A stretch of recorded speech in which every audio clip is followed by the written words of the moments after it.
Welcome to the second video of Chapter 6 on probability models. First off, let's talk about random phenomena. For random phenomena are when the outcome of an individual event is uncertain. You don't know whether, for example, you're going to flip a heads or a tails when you flip a coin. And we're going to be interested in the probability of all the outcomes for a random phenomena. One way to do that is a probability model. It's going to include the sample space, which is all possible outcomes, and the probability of each of those outcomes occurring. One example, let's say we're parking at Logan Airport, and we have parking times of half an hour, an hour and a half, and 2 hours. And then we list underneath that the probability that somebody will park for that long. That is a probability model. If those are all the possible outcomes. Sometimes figuring out the sample space can be the hardest part of a probability question, and sample space is denoted usually by a capital S, and it's just all possible outcomes. So if we were doing a coin toss, it would be heads and tails if it was just one coin. Or in the current climate we're in with the presidential election coming up, it'd be, let's say we surveyed 50,000 houses, the sample space is all 50,000. A common mathematical example is rolling 2 dice. And if we were to list the sample space, it's all possible combinations of those 2 dice. And this is one that can be also tricky because a 2 on one die and a 1 on the other is not the same as a 1 on the first die and a 2 on the second. And that's because each die can be a 1 or a 2. So you have 2 possible ways for that to happen. If you think of them as different colored dice, like a white die and a red die, then in the example of rolling a 5, if the red die is a 1, and the white die is a 4, that's different than the red die being a 4 and the white die being a 1. So the sample space for just rolling 2 dice is all the possible outcomes. There's 36 total, and then you would just count up whichever one you are interested in. And that's why sample space can be useful especially if what you're trying to calculate is a complex event. Probabilistically, when you're talking about formulas, sometimes it's easier just to list the sample space and pull out what you're interested in. Another example is you may not really care what each die is, and that changes the sample space. So if you go to a casino and you're playing craps, you really just care about the sum of the dice. And so your sample space is actually just 2, 3, 4, 5, all the way up to 12. However, if you're talking about a probability model, the probability of each of those is different because there's only 1 out of 36 ways to get a 2. But as we see down here, there's 4 out of 36 ways to get a 5. So the probabilities, if we were to do a probability table with 2 through 12, the probability of each of those happening is going to be different. Another way to write the sample space is through a tree diagram. And this example is saying, what if I toss a coin and then roll a die? So if I tossed a heads and then rolled a die, I could have 1 through 6. So I could get a heads 1, a heads 2, a heads 3, etc. Or if I tossed a tails, then I could also roll the same die and get 1 through 6. So I could have tails 1 through 6. So those are all my possible outcomes. I have 12 possible outcomes here. And then, like, if I was interested in what's the probability of getting even heads, I could just count up, oh, that's 3 possible ways, so it's 3 out of 12. And that makes those kinds of problems a little easier to do. Only issue with tree diagrams is myself, I usually run out of space on my paper because I don't plan correctly and run out of, usually it's going towards the top, I usually run out of space. I'm going to go out of order here for a second and go down to organized lists. So another way to write the sample space is just to list out all your possible outcomes. And so in in this case, heads 1, heads 2, heads 3. Just use something that's easily recognizable so you don't get confused by your own notation. And then one way to check that you have enough points in your sample space is to think how many outcomes each event has. So for example, tossing a coin has 2 possible outcomes, and rolling a die has 6. So together, if you multiply 2 times 6, you get 12 possible outcomes.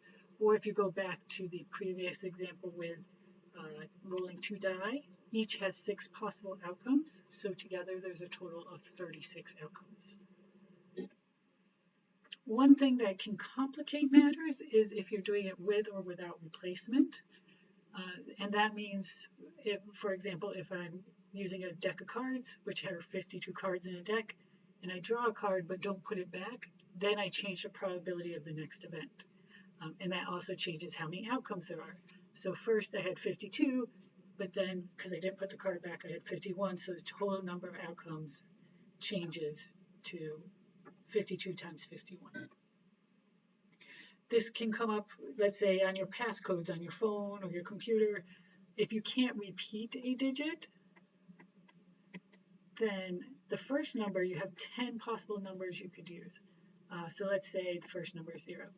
Then I only have 9 because I already used up the 0. So then let's say I use the 1. Then I only have 8 numbers left. And in order to make a passcode, and therefore my total number of combinations is 720. And that is one reason actually that probably they let you repeat numbers so they can have more possible unique passcodes, and why Apple expanded from 4 digits to 6 digits so you can have more combinations. All right, now to some basic probability rules. First rule, any probability has to be between 0 and 1.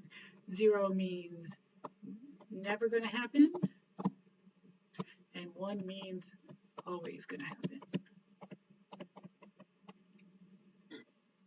And the sum of all possible probabilities is 1.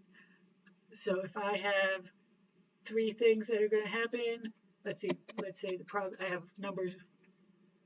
Probability of getting a 1 is, let's pretend, 0.3. Probability of getting a 2 is 0.6. Probability of getting a 3 is 0.1. So this is my total sample space, and if I add those up, it does equal 1. So that's one way to tell if something if you have all your outcomes, is that the probability should add to 1. And we're going to use that for the next rule, which is the complement of something. So if one event occurs, the complement is that that event doesn't occur. That's what a complement is. And we use this notation. So A raised to the C means A not happening. So the complement of A. And that is equal to 1 minus probability of A happening. And this is most useful in problems where you want to know what's the probability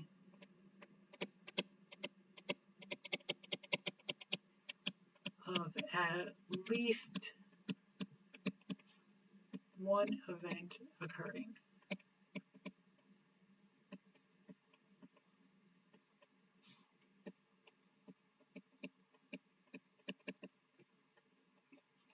And so if I want the probability that 1, 2, 3, 4, 5, 6, up to infinity, or whatever the end of my sample space is, occurring, that's a more complex probability to figure out.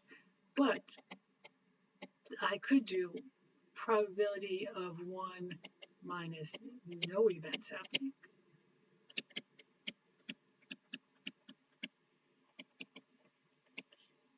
Because that's the only thing left after doing at least 1. So 1 or more is the complement of none. And that's probably the most common place you're going to see this, because it's sometimes that upper probability is hard to calculate mathematically. Example, if it's 70% an event will happen, then 30% it won't.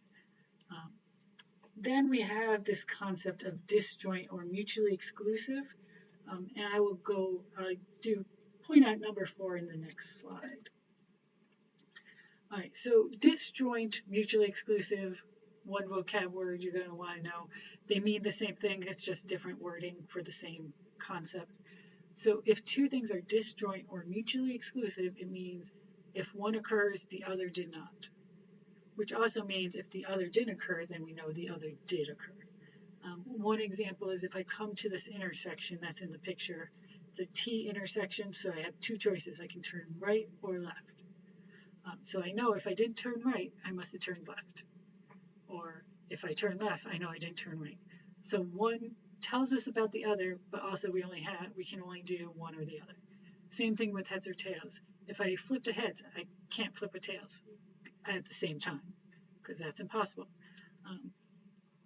And we have this special probability rule that if two things are disjoint or mutually exclusive, if I add them together, that's the same as the probability of one or the other occurring.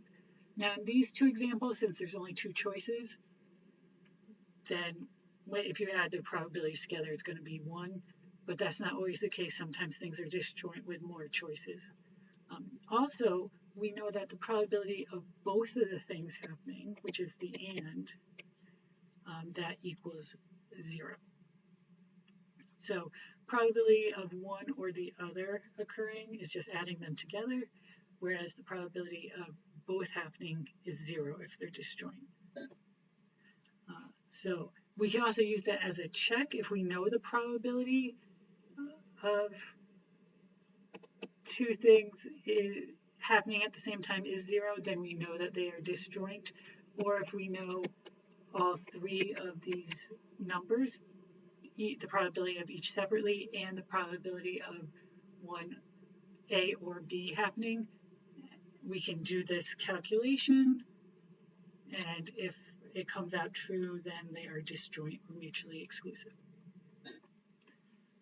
One concept that often gets confused with disjoint and mutually exclusive is independence, and that's if two events do not affect each other. So like if I flip one coin and get a heads, I flip a second coin, that I could get another heads. Or if I turn right at the first intersection, that doesn't affect whether I turn left at the next intersection. We're going to pretend we're not going somewhere, we're just driving around aimlessly, and we can turn whatever way we want. And so that also has a special rule, which is if two things are independent, we can multiply their probabilities together, and that equals the probability of A and B both happening.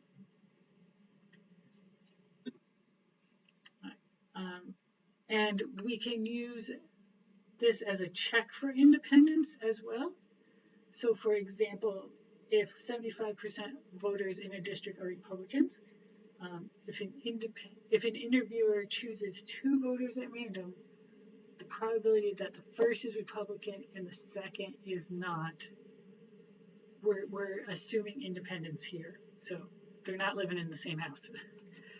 So if the probability of the first being Republican is 0.75, and if we only have, we can do a complement, so 1 minus probability of Republican complement, that's going to be 1 minus 0.75, which gives us the 0.25. And then this is the probability that the first is Republican and the second is not in our survey. All right, so that is the end of the basic rules. In the next video, we'll go into some more of the general rules.